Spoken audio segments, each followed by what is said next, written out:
So Dennis Schroder just got traded to the Golden State Warriors, and here is how he can help the Warriors move closer to title contention. The Warriors traded De'Anthony Melton, Reese Beekman, in exchange for Dennis Schroder and a second-round pick, and I am very excited for this move. Dennis Schroder is probably having his best season thus far, with career highs in averages with good shooting splits. Having him on the team over a guy like De'Anthony Melton is an obvious talent upgrade. Melton was a great 3-and-D combo guard, but he lacked the ability to be a strong ball handler and an on-ball scorer for this team. Schroder, on the other hand, fills that need. Before speaking about the offensive side of things, let's address that although he is small, he's a very good guard defender. He can ball pressure guys, disrupt things out in the POA, and screen navigate. Certainly not a liability against most guards in the league. He's a heavy pick and roll player who can run action, make the right passes, and score on the ball. He's put up multiple performances this season where he scored 20 or 30 points, and most of them were unassisted with great assist numbers.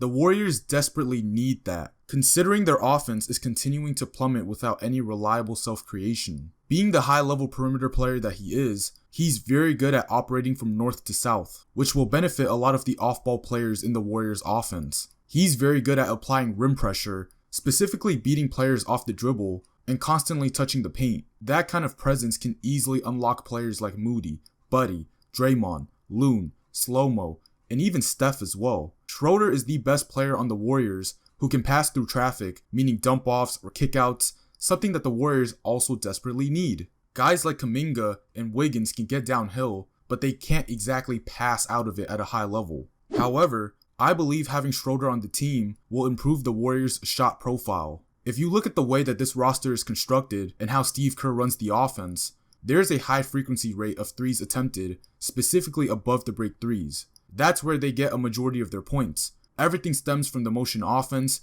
post splits, and Steph Curry spread pick and rolls to generate these 3-point looks. And if the defense overplays that, that's where other guys can take advantage of being able to shoot shots at the rim. The problem is that the Warriors take very few 2-point shots and don't convert at a high percentage. A lot of them are also assisted field goals, meaning they all come within the system. Dennis Schroder will certainly fix that issue. With him operating in the pick and roll, the way teams defend Schroder is that they either drop under screens or they play drop coverage. Very rarely will they send two to the ball unless he's on a heater, or switch their bigs out onto him. If the defense drops under, he can flow into another ball screen or a handoff. If not, he can easily set his feet and shoot an on-balance above the break 3-point shot. If the defense decides to play drop, he's capable of shooting a pull-up mid-range jump shot as long as the screener sets a good screen. That's great because the Warriors rarely take any mid-ranges at all. If the defense switches their big onto Schroder, that's likely a bad idea because Schroder can blow past pretty much any player in the league. He's got a quick first step, combining that with his change of pace and movement where he gets low enough to beat the hips. Once he gets into the lane, he can finish very well at the rim or in the paint through contact. Again, notice how everything is unassisted. That changes things for the Warriors because they don't have to continuously rely on their system to get shots. If Schroder plays 30 plus minutes with a high usage rate,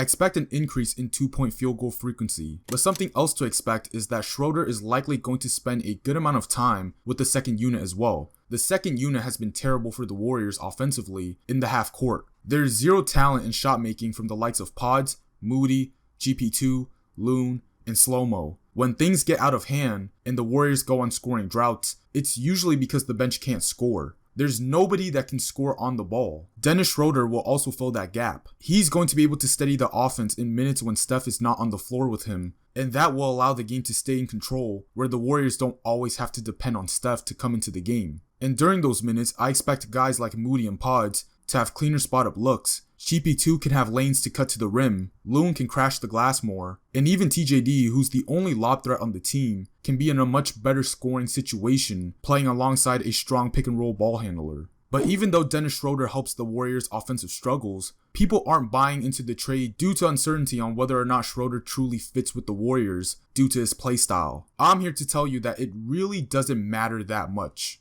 The first reason why is that the Warriors are craving talent. Outside of Steph and Wiggs and JK on some nights, the Warriors have nobody that can get them a bucket in crunch time. The Warriors are back at it with their clutch games, and during those moments, everybody's like a deer in the headlights. The Warriors don't need any more players that fit with the team. They already have that. Can they get better players that fit the system better, like Cam Johnson? Yeah, sure, but you're going to need talent and offensive firepower to win playoff series. If you only have players that fit and not enough talent, you're going to stay as a regular season team. In my opinion, it's now gotten to the point where it's less about whether or not it fits and more about whether or not this player can somewhat fit and get them a bucket. The second reason is that Schroder's playstyle allows the Warriors to have an offensive identity extension. So many times you'll see the Warriors run motion or post splits, and once the defense blows it up, it becomes a game of throwing the ball to Steph or Wiggins quickly and creating something out of nothing. This is a conversation that needs to be made. The Warriors' motion offense is simply easier to guard in the NBA today compared to a decade ago. Why? Because defenses 10 years ago weren't constructed like how they are today. It's very common for teams to go small, prioritize versatility, and lean into switching a lot more. And every position in the NBA is getting bigger and longer and more athletic. All of these changes have made the Warriors' offense less and less dangerous as the game goes on. Teams have been able to figure out the Warriors' offense and control Steph and previously Klay Thompson off the ball by being physical and top locking them away from the ball. Teams that can switch also give the motion offense hell. It's one of the reasons why Houston in 2018